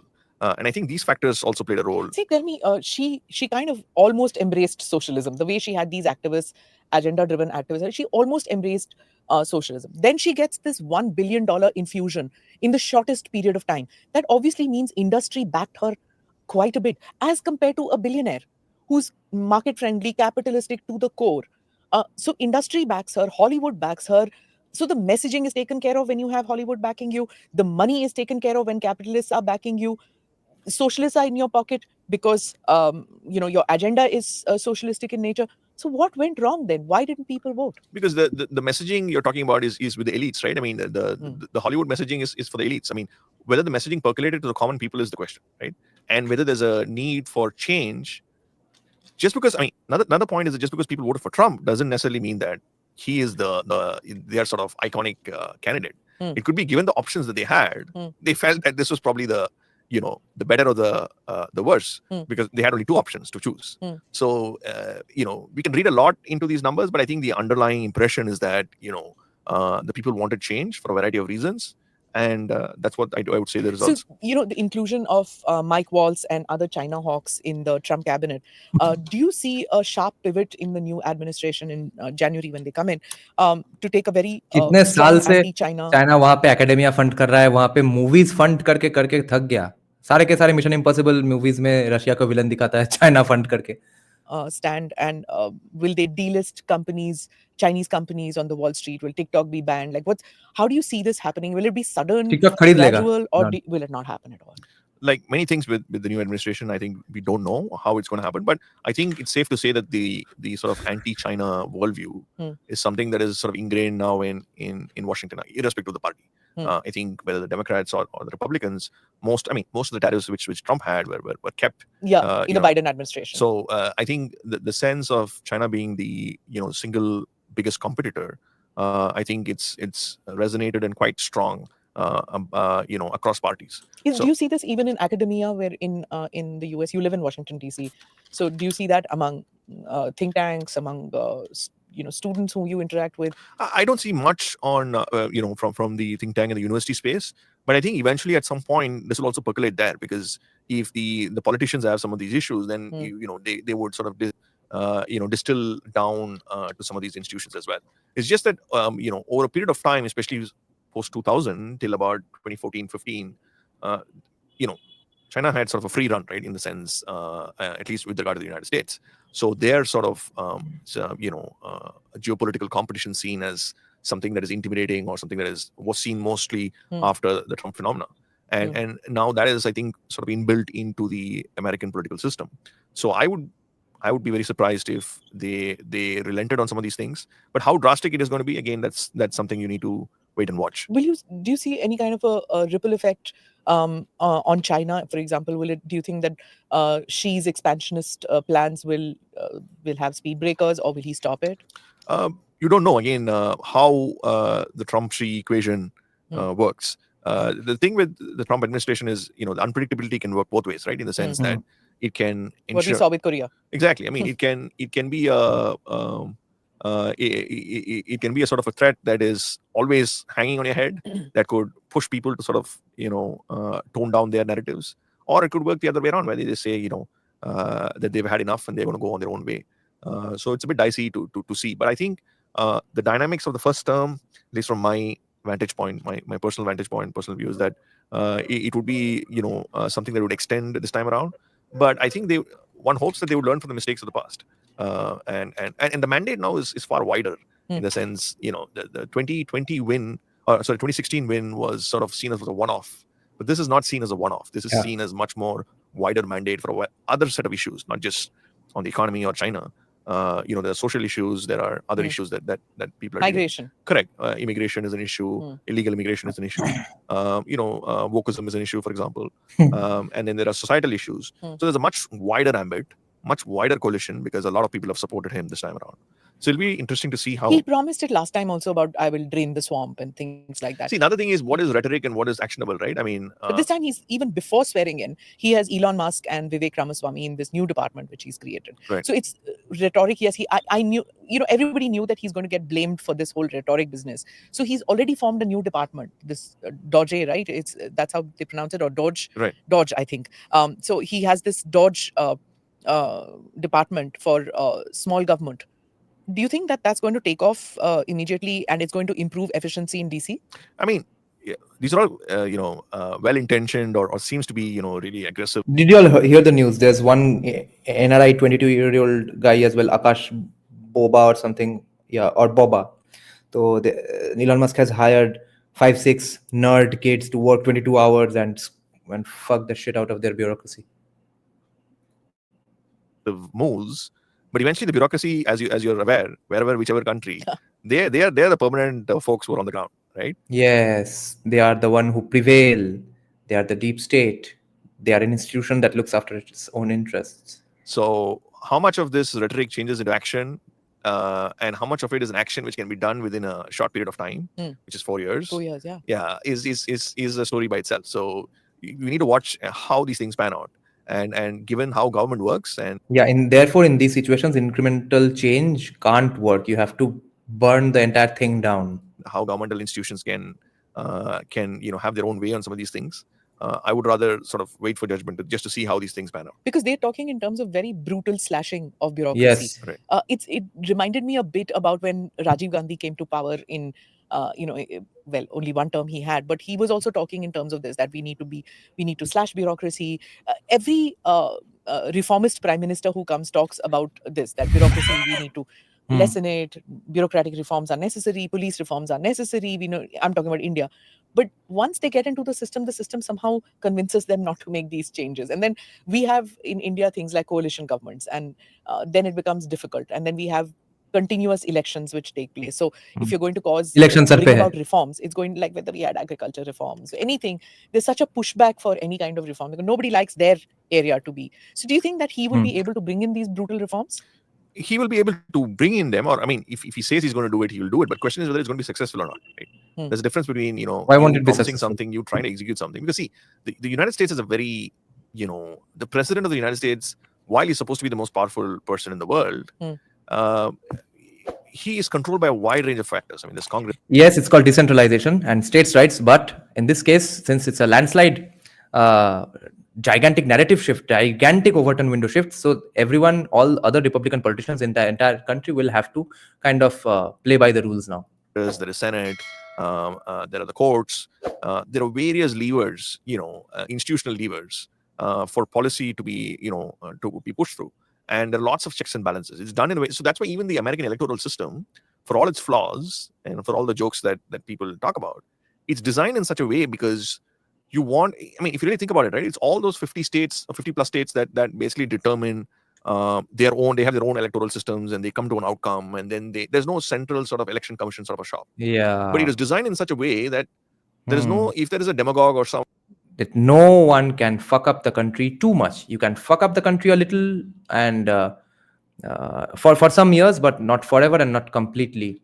It's not a system that's dependent on bad people or good people. Dictator, that person cannot control everything. I mean, that's one of the 8 साल लगे wokeism का लड़ा लगाने के लिए.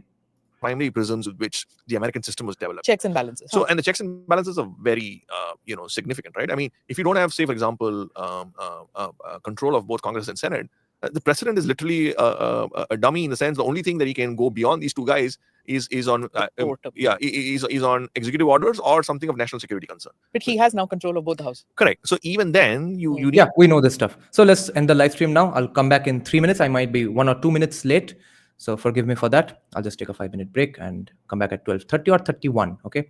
See you in the next live stream, guys. যদি সবাই ফিরে যায় ওরে ওরে ও ভাগা সবাই ফিরে যায় যদি গহন পথে যাওয়ার কালে কেউ ফিরে না যায় তবে পথের কাটা তুই রক্ত মাখা চরণ তলে একলা দলরে তুই রক্ত মাখা চরণ তলে একলা দলরে যদি তোর ডাক শুনে কেউ না তবে একলা চলো রে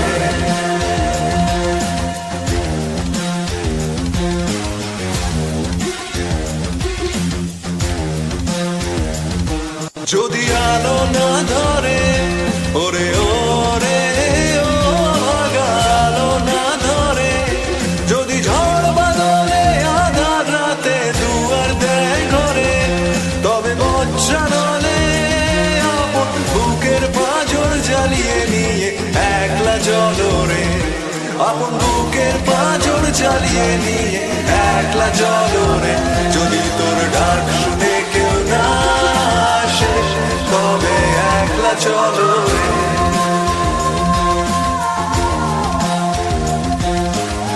একলা চলো একলা চলো একলা চলো একলা চলো